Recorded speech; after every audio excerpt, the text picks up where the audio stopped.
आज मैं डोपो धमाका चैनल से आपका स्वागत अभिनंदन करती हूँ। जितने व्यूवर्स हैं, आज 22 तारीख है। आज राम जन्मभूमि का राम जी की पूजा भी है और मैं श्रीमद् रामायण का को सुनाने जा रही हूँ। विश्वामित्र का राम लक्ष्मण को मांग कर ले जाना। अब सोचिए क्यों मांग रहे? क्योंकि राम जी जो है मर्यादा पुरुषोत्तम, राम को ले जा रहे थे ताड़का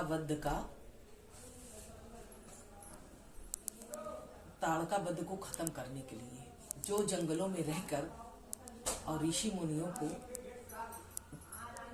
तपस्या नहीं करने दे रही थी। उनका उद्देश्य यही था। एक दिन महामुनि विश्वामित्र पधारे। राजा दशरथ ने आदर पूर्वक उनका सत्कार कहा, हे प्रभु बतलाइए क्या आप चाहते हैं? आपके शुभ आगमन का शुभ उद्देश्य क्या है? महाराज दशरथ का वचन सुनकर महातेजस्वी महर्षि विश्वामित्र बोले, हे पुरुष प्रवर, मैं सिद्धि के लिए एक नियम का अनुष्ठान करता हूँ। उसमें राक्षस मरीच व सुबाहु विघ्न डाल रहे हैं।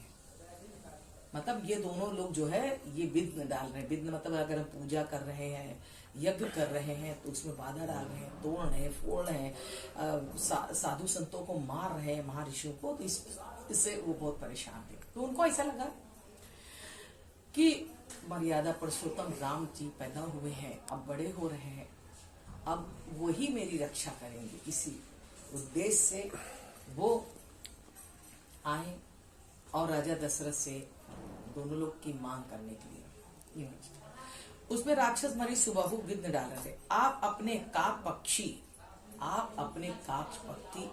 सत्य पराक्रमी सूरवीर दिव्य तेज से विघ्न करने वाले राक्षसों को नाश करने में समर्थ। विश्वामित्र जी का वचन सुनकर नरश्रेष्ठ दशरथ 2 घड़ी के लिए सोच में पड़ गए। बोले, हे महर्षि, फिर सचेत होकर बोले, महर्षि, मेरी यह छौड़ी सेना से मेरे सूरवीर सैनिक तथा मैं स्वयं आपका नियमानुष्ठान बिना किसी विघ्न बाधा में यज्ञ करवाऊंगा। मैं खुद चल के करवा दूंगा। मेरी यह छौड़ी सेना भी है, उसको साथ में ले चलूंगा और बिना बाधा के आपके कार्य यज्ञ को मैं पूर्ण करवाऊंगा। तो बोले, इस बुढ़ापे में बड़ी कठिनाई से मुझे पुत्रों की प्राप्ति हुई है।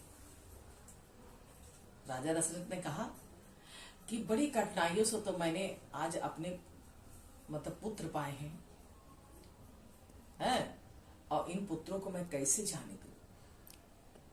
इन पुत्रों के बगैर मैं नहीं रह पाता हूं। अब बड़ी मशक्कत से मेरे पुत्र हुए हैं और वो मन में ग्लानि करने लगे हैं। अतः आप राम को ना ले जाइए। राजा दशरथ ने कहा, राम को मत ले जाइए, मैं इसे किसी तरह नहीं दूंगा। यदि आपको मुझे ले जाना चाहते हो तो भाई बंधु से आप से अनुनय विनय करूंगा कि आप राम को छोड़ दें। राजा दशरथ की बात सुनकर महर्षि विश्वामित्र कोपित हो बोले। कोपित माने गुस्सा होके बोले, हे राजन, मित्र के रोष से त्रस्त हुए जाना महर्षि वशिष्ठ ने कहा, महाराज, आप श्री राम को विश्वामित्र के साथ भेज दीजिए। विश्वामित्र सुरक्षित और श्री राम राक्षस उनका कुछ नहीं बिगाड़ सकते। उनको पता था कि भैया वो पिछले में तो वो है विष्णु है, वो तो अवतार लिए हुए हैं, वो तो सबको मार सकते हैं, जितने भी पापी हैं। आज कलयुग चल रहा है, जब नारायण का होगा कल की अवतार लेंगे तो मारेंगे सबको, ये पाप मिटेगा।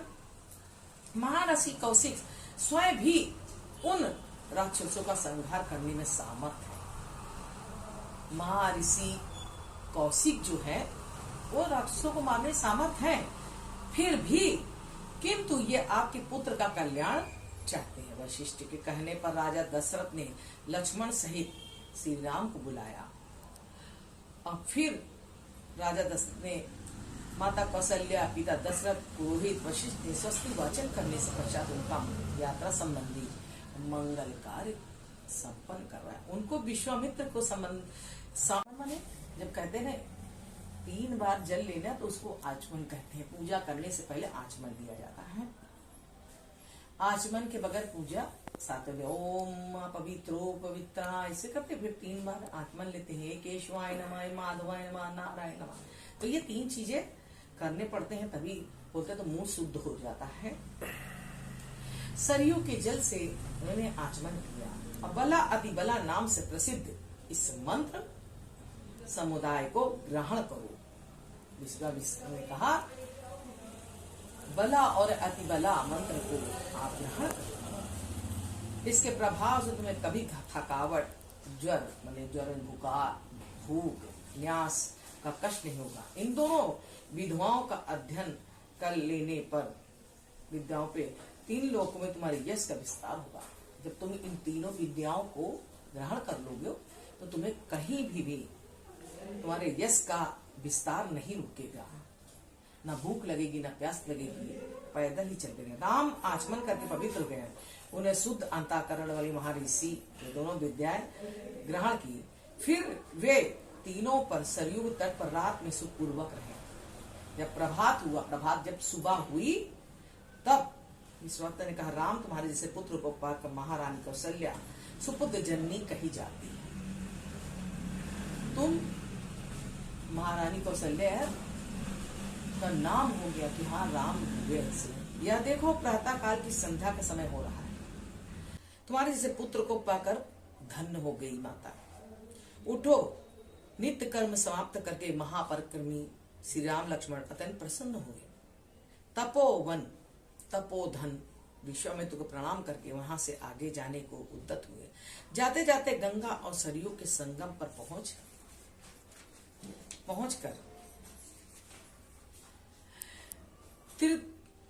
तिरपतगा नदी गंगा जी का दर्शन किया। त्रिपदका नाम है गंगा जी का, जिनका उन्होंने दर्शन किया। संगम में महर्षियों का एक पवित्र आश्रम देखकर रघुकुल श्री राम लक्ष्मण ने पूछा वह किसका आश्रम है और कौन पुरुष निवास करता है। विश्वामित्र बोले हे राम, भगवान शिव इसमें निवास करते हैं। एक दिन शिव कहीं जा रहे थे, उसी समय दुर्बुद्धि काम ने उन पर आक्रमण कर दिया। एक दिन शिव जा रहे थे तो दुर्बुद्धि काम में उन पर आक्रमण किया। भगवान रुद्र ने रोष भरे दृष्टि से उनके ओर देखा। भगवान रुद्र कौन है? शंकर भगवान। उन्हें तो देखा और उसे अंगहीन कर दिया। शोभाशाली कंदर्प ने जहां अपना अंग छोड़ा था वह प्रदेश अंग देश के नाम से विख्यात हुआ। जहां पे उन्होंने उसे प्रहार किया और अंग छूट गए तो उसी को अंगदेश कहते हैं। ठीक है, पर यहाँ उन्हीं महादेव जी का पूर्ण आश्रम है। जहां अंग गिरा था उसका वहां पे अंगदेश हो गया, तो वहां पे महादेव जी का पूर्ण आश्रम है। हम सब लोग आश्रम में चले। उस आश्रम में निवास करने वाले मुनि तपस्या द्वारा प्राप्त हुई दृष्टि से उनका आगमन जानकर मन ही मन में बड़े प्रसन्न हुए। इन अतिथियों का आदर सत्कार किया। अतिथियों का मतलब राम और लक्ष्मण और विश्वामित्र जी जैसे ही पहुंचे तो उन लोगों ने अतिथि का स्वागत किया। तदंतर निर्मल प्रभात श्री राम लक्ष्मण द्वारा ताड़का का वध।